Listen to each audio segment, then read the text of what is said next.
all so much for having me here. I really appreciate being back again and seeing some faces that I saw last time.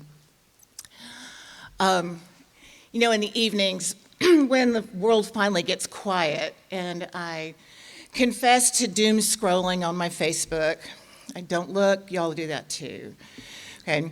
And the Republican, and I still have some friends in my Facebook feed that are way too far to the right. And it is difficult as an educator, being raised by educators, to look at things that are blatantly wrong and then not try to correct somebody. It's the getting sucked in and buying into that and not writing something is just, it's getting harder and harder. I think I'm gonna have to unfollow some people so I don't get too ugly. A clicker, yes. Oh, hey Brandon. There I am. Okay, now look at your picture of him, and I've got a microphone going up my nose. I think I would rather look at him.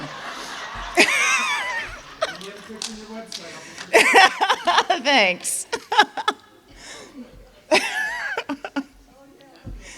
The penalty of being tall. My mother was 5'7" and my dad's 6'4", and she said she spent their entire marriage looking at the nose hairs up his nose. Penalty of being tall. Anyway, so I get lost in their fog of deliberate disinformation. And then I had to kind of step back a little bit and go, all right, what do I really know? What do I know to be true? Why am I getting sucked into this when I know it's not true? There's nothing right about it. So what I do know for sure, I know that people are free when they feel secure. People are free when they feel secure. This is not psychobabble fluff. This is evidenced all over the place. We're free when we feel secure. We are more productive and more innovative. We learn better when we feel secure. And if you have any questions about that, look in every school. We know this. This is how we deal with children in our schools. I've been a teacher for a little more than 20 years now, 14-year-olds, science class. Thank you. It's spring. I'm going to need that more and more as we get to the end here. One of the securities that our kids need is income security. They're not usually in control of that, but as a byproduct of that, food insecurity is huge. So I'm going to piggyback on some of what Brandon said.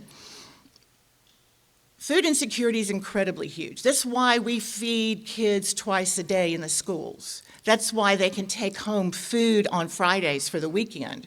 That is why we feed kids for free in the summertime. I don't know if you all know that. If you have kids running around, you might know that. But yeah, there's free food for kids at the school in the summer.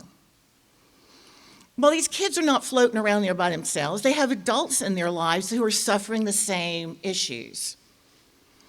We have clothing closets in our schools. We run drives for winter coats in the wintertime because there's clothing insecurity, not just for the kids in our building, but clearly the adults in their lives as well. Housing insecurity. If you are homeless, the school district will help you find a place to sleep. They will find you housing. If we can do this for our students, we can certainly do it for the adults in their lives. You know, backing up to something Brandon said about Bible study and stuff, I am pretty sure in that story about loaves and fishes, Jesus didn't say we're going to feed the ones that are worthy. We're going to feed the ones that contributed more. Pretty sure he said we're feeding everybody. And you know, and I know, that there are people who are going to take advantage. They're the minority of the world. They really are. We just know them because they stand out. Some of us, and I know I am, are related to a couple. They're there. We know it. But Are we going to sacrifice the needs of 98% of the world because 2% might be taken advantage? No. The loaves and fish is there for everybody, even the ones who are sitting there doing nothing, taking advantage, right? Healthcare security is another big one. Our students in the school, again, we provide them health care, dental care even. Well, if they don't have health care at home, neither do the adults in their house, neither do their families. Why are we not providing health care for everybody? And on that note, this is me, and I am mine. Government doesn't get to tell me what to do with this. Insurance companies don't get to tell me what to do with this. Has anybody battled with an insurance over which medications they're allowed to take and not allowed to take? Is that not the craziest thing in the world? Oh my God, infuriating. Infuriating. Hang on a second. Pollen. Yeah, my son has ADHD, and he's almost 30. He still has ADHD. It didn't go away, he just got older, okay? But when he graduated college, he got cut off like that. All right, and then to get him back on his ADHD meds, we had to do battle with the insurance company, and he had to try 4 other medications before he got the one he was prescribed. So here we are with a 22-year-old playing medication roulette while he is trying to work. That's ridiculous. Insurance companies do not need to get between me and my doctor. The government does not need to get in between me and my doctor.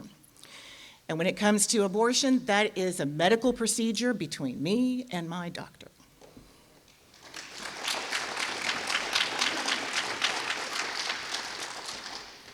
I am mine. Darn it. Security. Oh, Brandon started on this one. I'm just gonna, being in schools, and now our students walk through, they're not metal detectors, they're shape detectors, like in airports looking for weapons. We now have those in our school. I teach at T.L. Hanna and Anderson. Open carry. Who thought that was a good idea?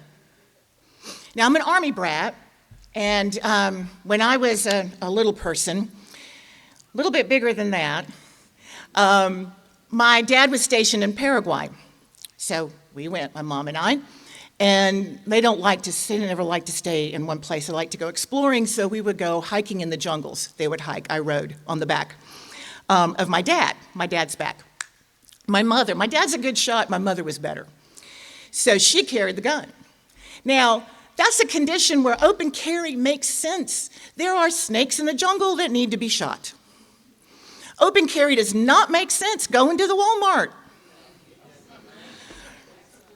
So we need to deal with that. When you get elected, we're dealing with that in South Carolina. When I get elected, we're dealing with that on a national level. It's just ridiculous. Second Amendment, there's that little clause that says, was it regulated militia? Why have we forgotten that part? Yes, it needs to be regulated. It needs to be licensed. It needs to be registered. We could tax it. It needs to be taxes. It definitely needs to be insured. Because if your gun gets stolen in a house and shoots somebody over here, you need to be responsible because it needs to be locked up. So, yeah, I am with you 100% on gun safety, the ridiculousness of, and I have to admit, when I was driving down here, it was a little bit of a drive from Walhalla down here, but beautiful. Oh my God, it was gorgeous and a beautiful day. I'm wondering if that gun hanging off has not become kind of like an accessory, like a bag or jewelry or something, because I can't think of any other reason why they might have to have it hanging off their sides like that. That just kind of came to me. All right, and another thing, the fourth thing that I've got that we need to feel secure about in order to be free is our environment around us. we need to know that our environment is going to be predictable. And if the environment, I'm a science teacher, I'll try not to nerd out on this one, but if the environment is left to its own devices, it moves in a pretty slow pace. And we will adapt with it, living things will evolve with it, and it all just kind of works. When we screw with it, things move too fast. And that's what we've done. Things are moving way too fast. And we're getting floods in places that didn't flood. Bigger floods in places that flooded small. We're getting serious droughts in places. Storms are getting bigger. Walhalla, up in Oconee County, we're out of school a couple years ago because of the hurricane that came up. All right, when Walhalla is out of school because there's a hurricane, we got a problem. All right, we're up in the mountains. Yeah. Storms are getting worse. We are pushing things along way too fast, and we need to take care of that. We need to be on the cutting edge technology-wise. We need to be on the cutting edge policy-wise when it comes to our environment. It's for our own security.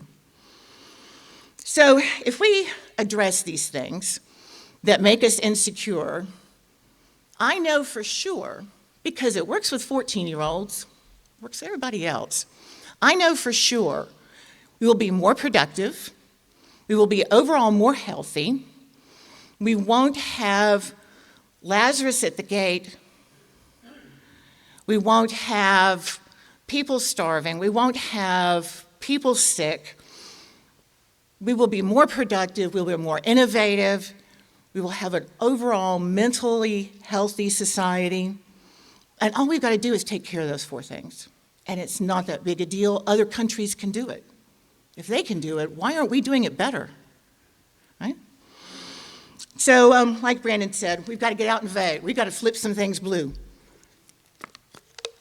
Now, I've discovered in talking to people, we've got a lot of sleeper agents in this district, probably all over the state. People who would vote Democrat if they had an opportunity. And I know in Walhalla, if I'm going to elect somebody for an office, I have to vote in the Republican primary. That's where it's decided. There's 2 or 3 people on the ticket, they're all Republicans. There's nobody on the Democratic side, so if I'm going to choose, I've got to be in the Republican primary. Bill had asked when I first said I was filing, how come my sheet comes up having voted in the Republican primaries? And that is exactly the reason. And it's not just Walhalla that's got that problem. It's a lot of us. And then also, a lot of us have nobody to vote for, all those little red X's that are on that paper that Bill gave us. So we need to go out. We need to talk to people. We need to tell them, yes, you have a choice now. We need to get the sleepers awake and say, please, please, please, go to the polls. We do have a choice this time. So I, Frances Guldner, am running for the 3rd District Congressional seat. Thank you very much. Thank you, Frances. Thank you. All right, we have our first question over here. Yes, sir. Good morning. Thank you for running. That issue of being able to talk to disgruntled Republicans or independents who ordinarily aren't receiving information or open to information from Democrats is something I think all of us are going to be facing. How specifically are you going about doing that? How are you reaching those folks? One at a time. Because these people, talking to the ones that I've talked to, and granted it's a small sample, but blanketed ads, blanketed information does not work nearly as well as saying, hey you, shake my hand, we're going to flip this district blue, vote for a Democrat. So I think not just me and not just Brandon and not just his brother, but everybody that's a Democrat that has voted Democrat needs to go out and reach out to 4, 5, 10 different people, shake their hand and say, we've got choices now, vote Democrat. It's got to be individual, face-to-face, the old school hard work. Great question, thank you. Do we have any other questions? Yes. I agree with everything you've said, basically. Thank you. Obviously, or I wouldn't be here, but I do agree with it. However, if our democracy does not succeed here and abroad, your quest is doomed, totally. How do you plan on stopping the march of autocracy in the future here and abroad, not just to Ukraine, but every place else?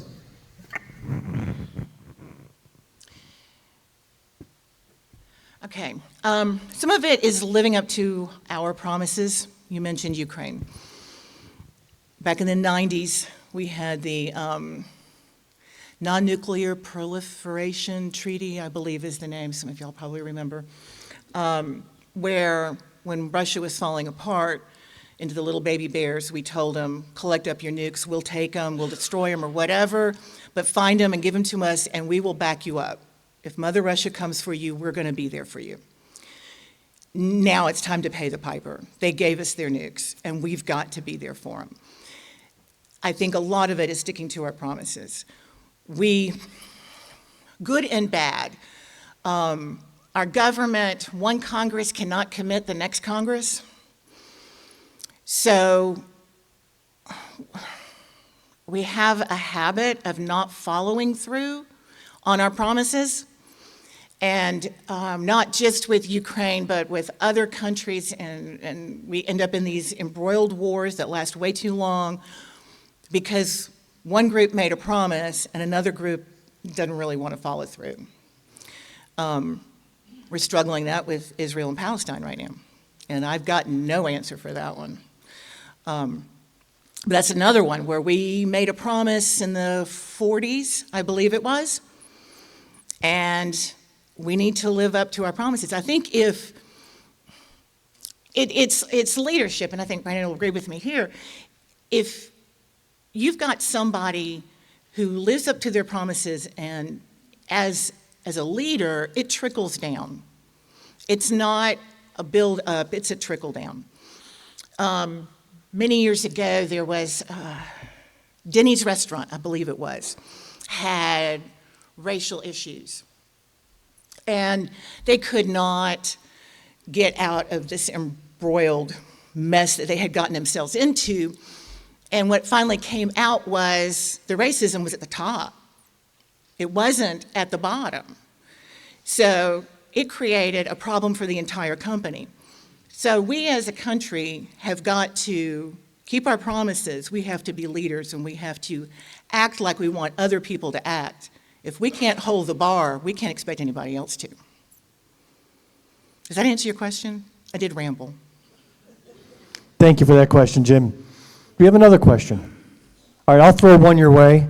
What self-defense training have you taken in case you're in Congress and you have another January 6th attack? How can we ensure that you can take care of yourself? Okay, interesting question. So both of my children from Walhalla, and I'm an Army brat, and Army bases are small towns, and there's a lot of security, so I never had to worry about it growing up. My kids grew up in Walhalla, where everybody knows everybody and takes care of everybody. They didn't have to worry about it growing up. Both of them decided to go to New Orleans for college. Great place, love New Orleans. Not the safest place in the world. So we took them to personal safety training. And we did a week of how to throw somebody on the ground and all of that kind of stuff. And mostly what I got out of that was have a knife handy and run. Thank you. That's the important thing that's on my mind. Everybody, round of applause Thanks. for Francis. Thank you.